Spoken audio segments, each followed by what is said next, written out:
Have you ever thought about how people see people who are lonely? People who like being alone are often seen as outsiders, or people who don't fit in with the rules of the group. It's interesting that this happens because loneliness isn't seen as a choice. It's seen as something wrong that people should avoid. Being alone, though, is that really a sign of being out of sorts? Or could it be a normal, even healthy reaction to what you've been through? What would life be like if being lonely wasn't something to avoid, but something to learn about? People seem to put a lot of value on being with other people and being a part of a group. Isn't it true that spending time with other people makes us happy and gives us pleasure? While it's clear that social relationships can sometimes be helpful, they can also be frustrating and painful. And if someone's interactions with other people have become repeatedly painful or traumatic, wouldn't it be normal for them to want to be alone instead of with other people? What happens when we seek out quiet times, not as a way to escape, but as a way to heal or get back in touch with ourselves? Do we really miss something important when we spend so much time with other people? And when we seek quiet, are we just shutting ourselves off from the world? Or are we actually becoming more like the real us? This movie talks about what solitude is and why it's important in our lives. We might see it more often instead of being afraid of it, to see what it can really offer us. Picture waking up by yourself, not in a hurry, and with no one expecting anything from you. You quickly get out of bed, open the fridge, and go to the kitchen. You own everything in there. You don't have to talk to anyone about it. You picked out every item, color, and feature in your home. It's set up the way you like it. In this area, you don't need to give in. You are free to do what you want in your rooms whenever you want, without anyone getting in the way. Isn't that a kind of freedom? Don't you see this freedom as a chance to get to know yourself better, without the outside world's demands and distractions? Now I wanted to hear from you. How has being alone affected your life? Have you ever found this mix between time to think and time to hang out with other people? Tell us about your experiences with silence if you think it can help you learn more about yourself in the comments. If this video made you think, please subscribe to the channel for more videos about how to find peace and balance in what seems like a crazy world. You are the ruler of your own area and don't have to answer to anyone. Being alone is a luxury in this situation. It's just fun, not having to live up to other people's standards and not having to deal with the stress of social interactions.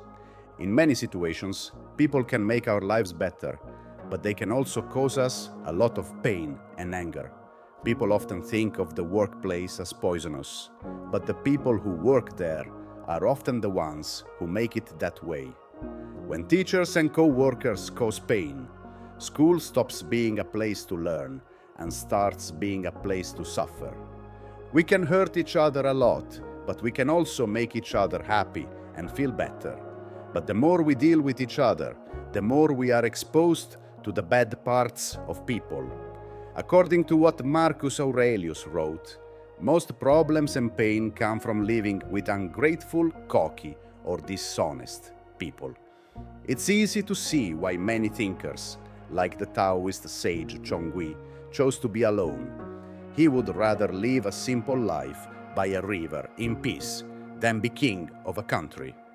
Being alone can be sweet, but it can also be addicting.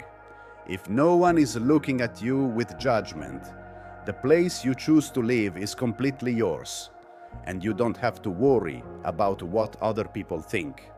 Being alone is important to Arthur Schopenhauer, who wrote that we can only be truly free when we are by ourselves. Being alone gives us a chance to be independent, because we don't have to deal with social rules or outside pressure. We don't have to change or please other people in order to be ourselves. In many spiritual and philosophical systems, being alone is highly valued. For example, the Buddha said that the best way to become enlightened was to stop interacting with other people. Others, like Jean-Jacques Rousseau and Henry David Thoreau, also knew how important it was to be alone, away from the problems of other people, and to enjoy the peace and simplicity of nature. Being alone is not a pain, it's a way to learn more about yourself. A Buddhist text called the Rhinoceros Sutta uses the image of a single rhinoceros to show how important it is to get away from the world's distractions and practice deep thought. The strong and tough rhino is a metaphor for us to give up social expectations and worldly pleasures in search of a deeper and more meaningful route. In this case, solitude is seen as a way to separate ourselves from outside pressures so that we can find peace and understanding within ourselves. When the rhinoceros walks by itself, it shows us that real freedom comes from breaking away from what everyone else does and thinking about the rules and values we blindly follow. We can only really understand what we're going through when we step away from the crowd. We often laugh at the irony of having to follow rules that we didn't choose in the first place. Being alone has helped me get away from the outside forces that form me all the time. Being alone is a way for many to get away from the world's worries and find a place where they can be themselves. Henry David Thoreau, an American philosopher, learned the power of being independent while living alone at Walden Pond. He spent time alone to find peace and to get back in touch with nature and learn how to be simple and self-sufficient again. Being alone wasn't a way for him to escape. It was a way to find something greater. Take a moment to think about it. These days, there is a lot of noise all around us. Everyone needs our attention. Friends, family, co-workers, and even strangers.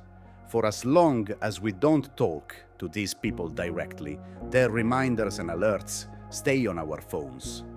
The constant noise takes us away from something important, our link with nature, the quiet force that feeds and supports us. Then, being alone is a way to free ourselves from both the chaos outside and the social pressure that keeps us from being ourselves. Nietzsche was a philosopher who didn't see solitude as a spiritual quest. Instead, he saw it as a way to get away from a herd of people who were stuck in a slave ethic. He saw this morality as a set of rules that people had to follow, which restricted their freedom and made them submissive and angry. So, solitude was a way to get past these limits and a chance to make up new values for oneself that weren't based on social rules. It gives us the freedom to find out who we are and how we want to live without being limited by established rules. Nietzsche thought that being alone was not only a way to escape, but also a way to gain power. It helped us come up with new ideas and meanings, which we can only do when we block out the noise of everyday life. Spending time by ourselves gives us a chance to think about our lives, freeing ourselves from outside expectations, and finding a real road where our choices and beliefs come from within. Is it really a surprise that a lot of people want to be alone? Many people think that being alone means being sad, but being alone can also mean freedom and creating a worthwhile life. But as we think about this, we might ask, is the desire for solitude something that comes easily to us? Socializing can be fun and beneficial at times, but it can also be a burden. In partnerships, giving and taking can happen all the time, but we don't always want to be in that game. Close relationships can help you grow as a person, but they also take away some of your freedom and the peace that comes with being alone. And maybe it's this freedom that a lot of people want. A busy social life can be fun and joyful, but as we spend more time with other people, we find it harder to do things that help us grow as individuals, like meditation.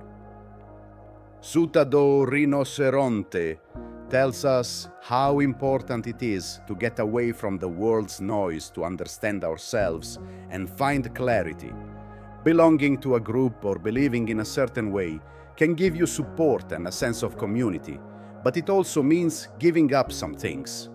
A lot of the time, these compromises make us less real, which is something that philosophers like Emerson and Nietzsche really respected. Getting to know other people can be very beneficial and rewarding.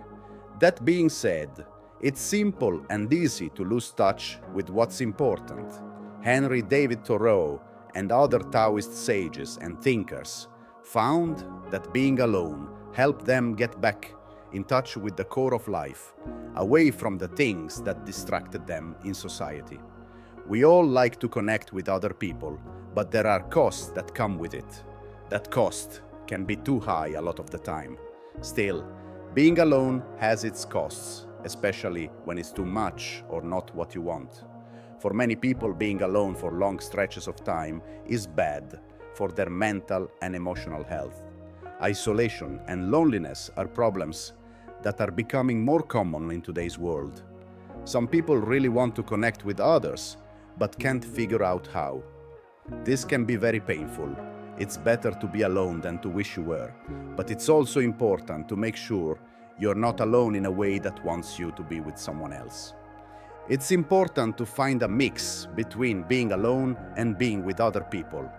This balance is not set, but changes over time in my experience. It changes all the time based on our needs and the way our lives are going. What do I need or want right now? These questions, which I ask myself, help me figure out when I need to be alone and when I should be around other people. This process of always asking myself questions helps me deal with being alone and having relationships with other people better. Being true to yourself is the key to a healthy life. The closer I stay to my core, the better I can deal with being alone and with other people. It can be hard to be alone, but it can also be awkward to be with other people when you want to be alone. It takes guts to change this dynamic. When it comes to loneliness, being brave means realizing that you don't like how things are and making the choice to change them. In very bad scenarios, like abuse, being alone can be the only way to get better. Getting away from the attacker might be the best thing to do because it gives you time to heal. Giving yourself permission to leave your comfort zone and find the peace of mind you need to stay calm is the challenge. There's no doubt that we fear being alone a lot of the time, but what's the harm in being safe? We will depend less on other people if we can learn to enjoy and be content with our own company. Then loneliness won't be a burden, but a source of strength that helps us get out of bad situations and get in touch with our true selves. Being alone doesn't have to be a bad thing. It can be a way to learn about yourself and gain power. When we're by ourselves, there are no outside standards or pressures to meet. There are also no masks to put on. We can finally be honest with ourselves when we look in the mirror and accept ourselves just the way we are. There are new options and ways to see the world in this free space. Most importantly, there is a more honest way to connect with others when we choose to be together. Being alone teaches us that being strong means being enough for ourselves. Of course, living alone isn't for everyone, and some people aren't meant to be alone.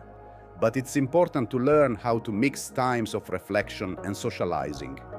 When we see silence as a friend and not an enemy, we can use its power to make our relationships with other people stronger. True freedom doesn't mean not having anyone to be with. It means being able to choose when to be with others and when to be alone, while still honoring our greatest needs. This balance is where real peace lies. If this video made you think about finding a balance between being alone and connecting with others, please like it and share it with someone else who might also find it helpful. Remember that being alone can help you find yourself and be free, but we shouldn't be afraid to reach out for help when we need it. Until the next video, keep looking into how being alone can help you on your own trip.